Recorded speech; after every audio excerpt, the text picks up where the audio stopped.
High বন্ধু, আমি শেরি রান্নাঘরে আজকে তোমাদের আমের আচার করে দেখাবো। দেখো বন্ধুরা, এখন তো আম ছোট ছোট, এখনো আমের আটি হয়নি। তার জন্য এই আম নিয়ে এত সুন্দর করে একটা আচার তোমাদের করে দেখাবো, দেখবেন জিভে জল আসতে বাধ্য। দেখো বন্ধুরা, আমি আমগুলো কীভাবে কেটে নিয়েছি সেটা তোমাদের দেখিয়ে দেই। এই যে আমটা নিয়ে আমি মাজার থেকে ফেরে নিয়েছি। এখন তো আম ছোট ছোট, ওই জন্য আমগুলো বেশি আমি কুচি কুচি করলাম না, একটা আম দুভাগ করে নিয়েছি। দেখো আমগুলো আমি সব কেটে নিয়েছি। এবারে আমি আমগুলো ভালো করে ধুয়ে নেব। দেখো আমগুলো আমি ভালো করে ধুয়ে নিচ্ছি। আমি ছোট চুপড়ির এক চুপড়ি আম কেটে নিয়েছি। আমাদের গাছের আম অনেকগুলো আম ছিল, কিন্তু আমি অল্প করে নিয়েছি, সেটা তোমাদের আমি দেখিয়ে দিচ্ছি। দেখো এখানে আমি পরিমাণ মতো লবণটা দিয়ে দিচ্ছি, আর অল্প করে আমি হলুদটা দিয়ে দিচ্ছি। এইটা দিয়ে ভালো করে আমটা মাখিয়ে নিতে হবে। দেখো আমটা আমি ভালো করে মাখিয়ে নিয়েছি। নুন আর হলুদটা দিয়ে ভালো করে মাখিয়ে নিতে হবে। চলো আমি তোমাদের দেখিয়ে দেই কীভাবে রোদে শুকাতে হবে। আমি ছাদের উপরে উঠে এসেছি, এরকম একটা বস্তা বিছিয়ে দিয়েছি, দিয়ে আমি তার উপরে আমগুলো ভালো করে ছড়িয়ে দিচ্ছি। আমি ভালোভাবে ছড়িয়ে দিচ্ছি।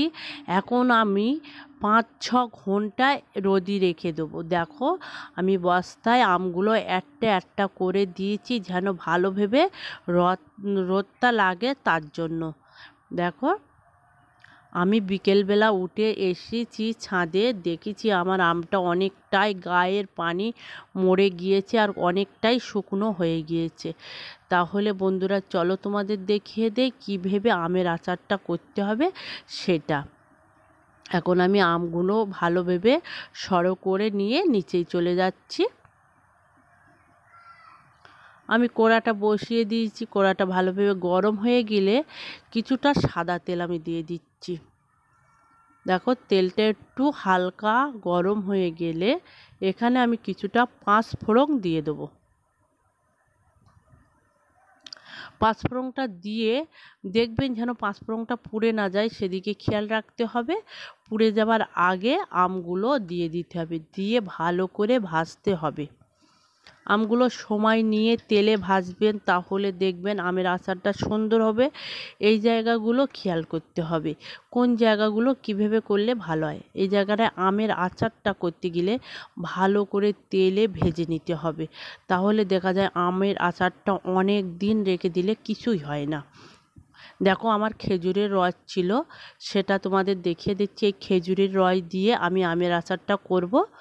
আমার এই হাঁড়িতেই খেজুরের রস জাল দেওয়া আছে, সেই খেজুরের রস দিয়ে আমের আচারটা করব। খেতে খুব সুন্দর লাগে, টেস্টও হয়, আর খুব সুন্দর একটি আমের আচার হয়। দেখো এখানে আমি বেশি কিছু দেবো না, খুব অল্প মশলাই দিয়ে আমি এই আমের আচারটা করে তোমাদের দেখাবো, ঘরোয়া পদ্ধতি করেই দেখাবো। দেখো খেজুরের রসগুলো আমি ঢেলে দিচ্ছি।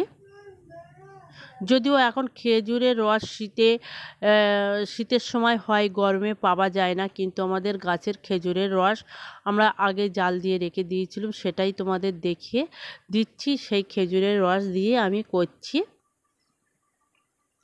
দেখো কি সুন্দর ফুটে উঠছে। এইভাবে ফোটাবেন, আস্তে আস্তে করে ফোটাবেন, কেন বেশি তাড়াহুড়া করে এই আমের আচারটা করলে ভালো হবে না। ধীরে ধীরে জাল দিয়ে দিয়ে করতে হবে, তাহলে দেখা যায় এই যে আমের ভিতরেগুলো রস চলে যাবে, আর খেতে খুব সুন্দর লাগবে, মিষ্টিও হবে, আর সময় নিয়ে করতে হবে। আমি একদিন ভালো করে ফুটিয়ে রেখে দিয়ে ভোর রাত এরকম রেস্টে রেখে দিয়েছি। দিয়ে কেন রেস্টে রেখে দিলে আমের রসটা ভালো ভেবে টাপটুপ হয়ে যায়, আর আমটা খুব সুন্দর একটি খেতে লাগে। তারপরের দিন আমি আবার চুলোয় একটু বসিয়ে দিয়েছি, দিয়ে দেখো একটু ভালো করে নেড়ে নিচ্ছি। এখনও আমের আচারগুলো অনেকটাই আস্তে আস্তে আসে। এখানে আমি হালকা করে একটু বিট লবণ ছড়িয়ে দেবো। দেখো বন্ধুরা, এখানে আমি কিছুটা বিট লবণ ছড়িয়ে দিচ্ছি। একের দিনই আমের আচারটা করতে যাবেন না, তাহলে খুব ভালো হবে না।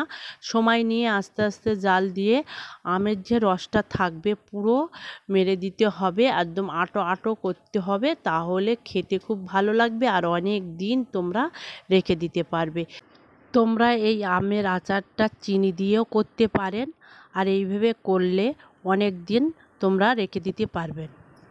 দেখো এখানে আমি সময় নিয়ে করছি, আমার আমের আচারটা হয়ে এসেছে, আমি তোমাদের দেখিয়ে দিচ্ছি। দেখো উপরে কত সুন্দর তেল উঠেছে, এই তেল উপরে থাকবে, কিছুই হবে না। আমি এরকম একটা কৌটোয় নিয়েছি, কৌটোর ভিতরে ভর্তি করে রেখে দিচ্ছি। দেখো আমি কড়ার থেকে নিয়ে আস্তে আস্তে কৌটোর ভিতরে ভর্তি করে নিচ্ছি। খেতে খুব সুন্দর হবে, অবশ্যই তোমরা বাড়ি করে দেখবেন। বন্ধুরা লাইক এবং সাবস্ক্রাইব করে পাশে থাকবেন। দেখো আমের আচারটা কত সুন্দর হয়েছে, আর এইভাবে কামড়ে খেতে খুব সুন্দর একটি টেস্ট লাগে। দেখো যখনই রোদ বার হবে তখন তোমরা এই আমের আচারের কৌটোটা ধরে রোদে দিয়ে দেবেন, দেখবেন তাহলে কত সুন্দর কালার আসবে। দেখো লাল টুকটুক করছে আর কত সুন্দর দেখাচ্ছে, তাহলে আমের আচারটা ভালো থাকে আর খেতেও খুব সুন্দর লাগে। তাহলে বন্ধুরা তোমরা অবশ্যই ভালো থাকবেন আর সবাইকে ভালো রাখবেন।